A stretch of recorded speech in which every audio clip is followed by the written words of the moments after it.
Ukileta kitu ya ODM hapa, Sifuna can kill you. But where he draws the line is where matters Nairobi are being discussed. When did you ever see him do a public meeting to discuss the issues of Nairobi with the residents of this town? I've never seen. When did you last see him being loud about Nairobi issues?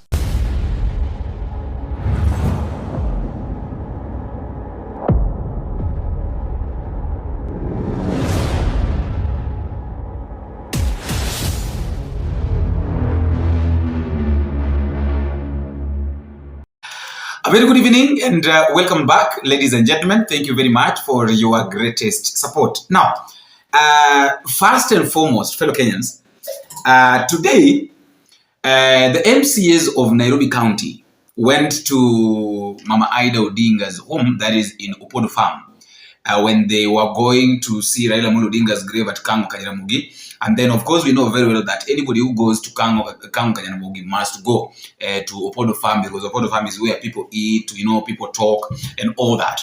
And the MCAs of Nairobi decided to go to see Mama Ida together with the grave. Like I've said, a lot of things, a lot of issues happened. But I want us to listen to something that Mama Ida Odinga said here, because this is what is going to make our topic of discussion. I want us to listen to Mama Ida and then I come back so that I can continue with the discussion. Listen to her. We want to see clean Nairobi.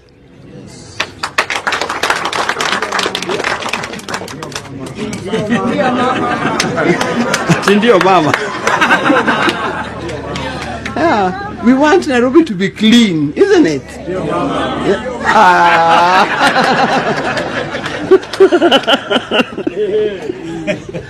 I'll not say more. Let us not protect evil amongst us.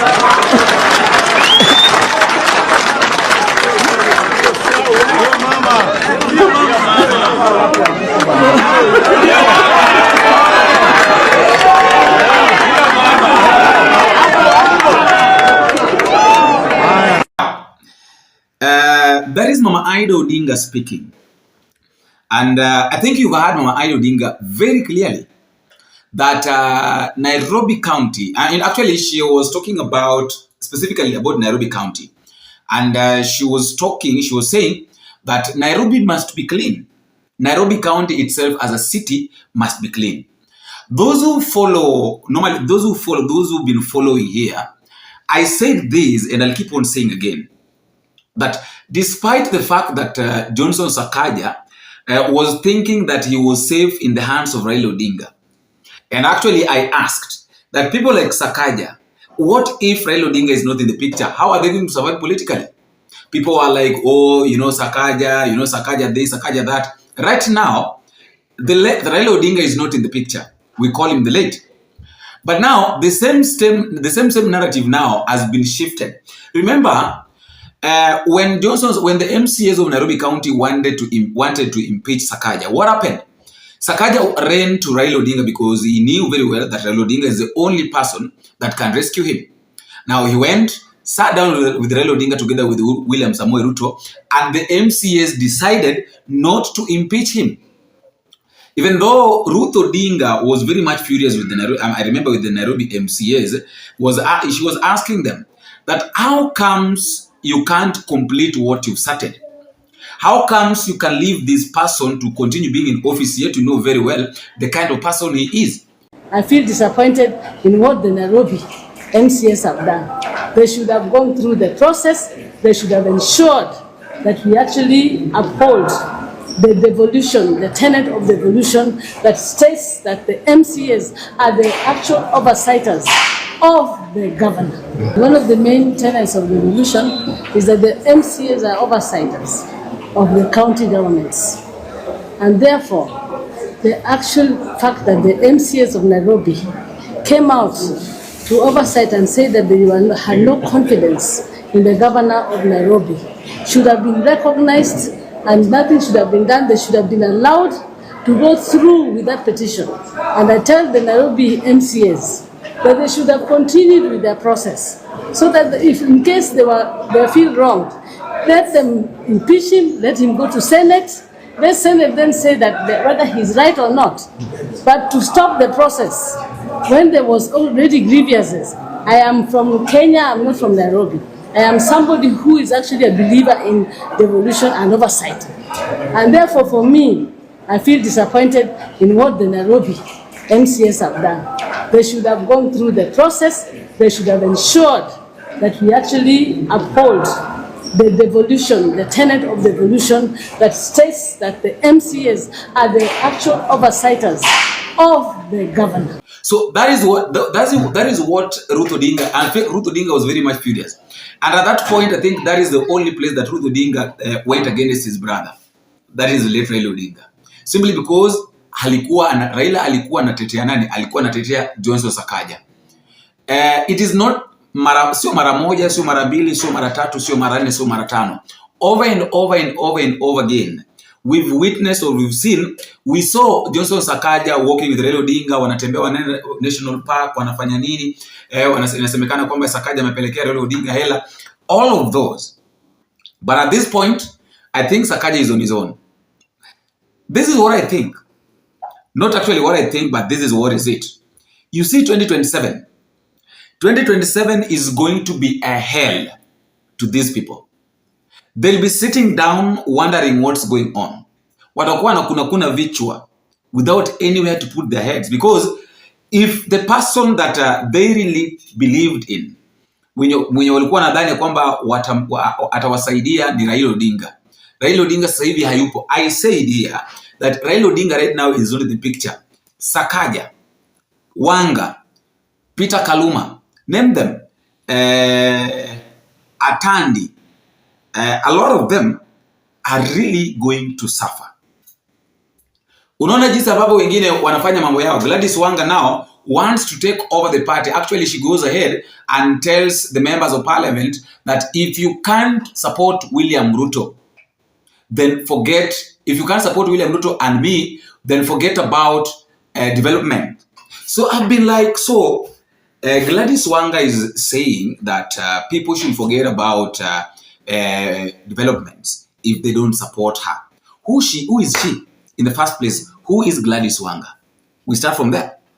Gladys Wanga is just a chairperson of ODM party nationwide and also a governor of Homa Bay County. So these things that she is doing, walking here and there, saying 1, 2, 3 things, doing all these things are not necessary. That is not part of what she's supposed to do. That is not the part of what she's expected to do. And I said here, and I keep on saying, that Gladys Wanga is chewing more than she can swallow.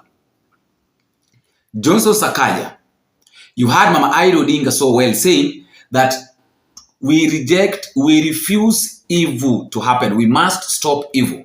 Now, what is this evil that is happening in Nairobi County? I saw Jalango trying to paint Edwin Sifuna a bad picture like that Sifuna is not doing. What Sifuna knows is to make a lot of noise about ODM, but there's nothing that he is doing in Nairobi County. Ukileta kitu ya ODM hapa, Sifuna can kill you. But where he draws the line is where matters Nairobi are being discussed. When did you ever see him do a public meeting to discuss the issues of Nairobi with the residents of this town? I've never seen. When did you last see him being loud about Nairobi issues? Sifuna's SG, ODM, has done a perfect job. But for the people of Nairobi, Sifuna is a letdown. Tell me. Nairobi itself, okay? The first person on the oversight space is the Senate of Nairobi. Everybody knows what is happening in this city. The governor was the other day in the brink of being impeached. Okay? If Sifuna was doing his oversight role of this county just the way he's doing his work as ODM Secretary, would be very far. I wish he was as loud as he is about my Nairobi issues. Nairobi, you know how Nairobi looks, man. You know how the garbage in this city. You know how water is a problem in this city. You know how money is being squandered left, right, and center here, and people are not getting services. Nairobi people are very simple. They just need services. They need good roads infrastructure. They need water in their taps. They need garbage collected. They need security. Simple things. They will not have all these issues going up. When did you ever hear SAKAJA speak in Sifuna speaking to these things as the way is loud in the about matters ODM? Let me ask Jalango, what is the work of a senator? Because according to me, what I understand, that the work of a senator is to oversee. To oversee. The work of a senator of every county is to oversee what is happening. So tell me, Sifuna is trying his level best. And remember, Sifuna really pressurized the issue of the impeachment of SAKAJA. And then things came up, and Raila and William Ruto got into it, and that is how it ended. So how would you continue with this thing? How would you continue with this thing that you are insisting on it, yet you know very well that your boss is also part of it? Your boss tayari ashaingia hapo ndani. How are you going to handle it? Sometimes people talk, and sometimes people just talk without looking at what they're saying, how they're saying it. Jalango, you can't tell me that development is not being done in Nairobi because Sifuna is not doing anything. The work of Sifuna is not to come to the grounds and now start oversighting, start supervising building of classes in your own constituency. In Alad was in Robert Alai's ward. That is not his work. My work is to oversight. I'm supposed to put pressure on the governor, and then the governor puts pressure on the members of parliament and the MCAs. You can't tell me that Sifuna is supposed to go to the county government's parliament, to the parliament of the county government, so that they can start discussing how to do developments in a county. That is a lie. That is a very big lie. So this issue, Mara O, I think should stop. The second thing is the issue of Odinga. And I think Odinga is very, very, very clear here. And I want us to listen to him speaking, and then we continue with the discussion. Listen to him. 10-point agenda on which we agreed and signed between Ruto and Raila. The 10-point, one of the first ones to be implemented was the compensation of our youth who were killed during demonstrations. The process has started. It is stuck somewhere in the courts, but I'm asking the courts, please resolve that issue quickly, because families are suffering and they are expecting that money to be paid to them. If the government has refused to pay, that is another matter. We would have been annoyed. But now that it is the courts delaying, courts, please help us so that those people who suffered can get at least some little. It is not you cannot compensate a life. You can only ameliorate it a bit and give some comfort to the families who lost their loved ones. And I'm sure we are going to move from step to step until 2027. If things are implemented as agreed, we shall decide then whether to go into coalition or whether to convince some of you to join us or whether to join coalition with the others. Correct. That is a clear position which was left. And if there are any other party members talking different language, that is up to them. That is up to them, but that is the party position. As we all know that majority of people lost their lives during the Gen Z's demonstration. I think there were over 120 some, 140, 149, 150. And a lot of people got injured. And after that, there was this issue of compensation where Faith Odhiambo, the LSK's president, was to be part of. And she got a lot of attacks from the citizens and the Gen Z's actually, and she decided to withdraw from the committee. Even though after withdrawing, I had people saying that, oh, Faith Odhiambo is the only person that could have pressurized this thing to happen. But other people were saying that Faith Odhiambo is William Ruto's weapon. Actually, she has already been bought by William Ruto, so there is nothing that is going to happen. This is what I said at that time, and I'll say it again. If people really wanted compensation to happen, if people were really in need of seeing this thing happening, then they could have not attacked Faith Odhiambo. Because one thing I believe is that the only person in that panel who could have tried her level best to make sure that justice is paid. Of course, we know that you can't pay justice, like you can't compensate people who have died. You can't buy life, because these people have already lost their lives. So in as much as maybe you're trying to do something, to bring, maybe to make the family happy, you can't bring back the people that they lost. But at least you can do something. And that is what was happening. So when Faith Odhiambo withdrew from this, that is the moment that I think majority of people lost hope in this under that committee. And Odinga is saying that the problem that is happening is that the court is the one that has held the issue of compensation.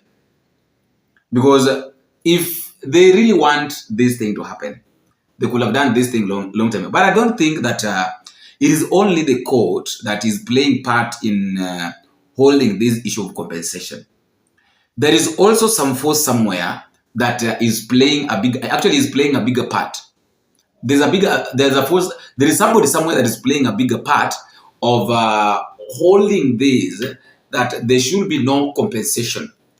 But the truth of the matter is that all these things, we are seeing them, they are happening, we are watching them, they're happening under our nose. But what are we supposed to do? What can we do? That is the question. What can we do to make sure that everybody everybody gets what he or she deserves, or justice is done? That is the only thing that we need to ask ourselves. If they were supposed to compensate, they held the compensation.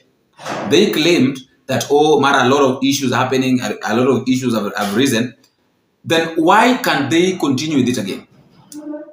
So koti ndio sasa hivi inapaswa kutuambia kama ni wao wenyewe ndo waliamua ya kwamba hawatafanya compensation, ama wasimamishe mwanzo hii mambo na compensation, ama kuna mtu mahali ambaye aliwaambia ya kwamba this issue is supposed to hold for quite some times first, or when we are sorting a lot of issues.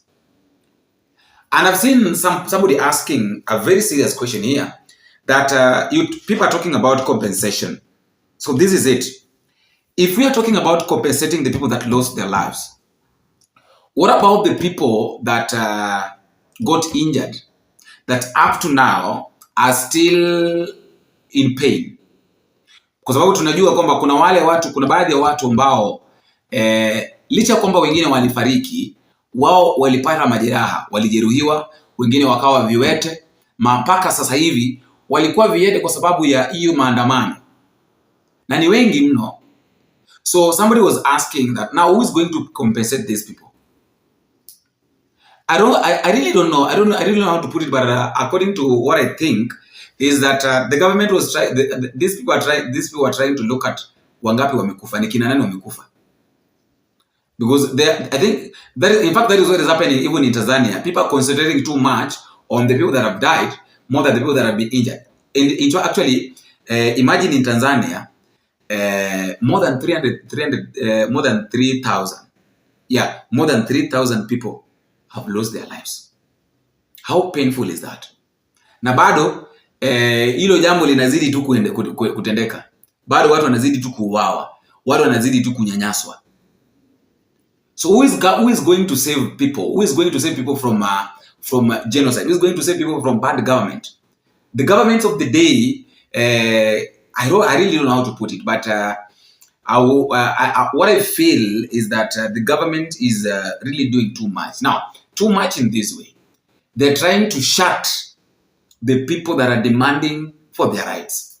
If you try to open your mouth, you want unalia haki yako, wanadili na wewe.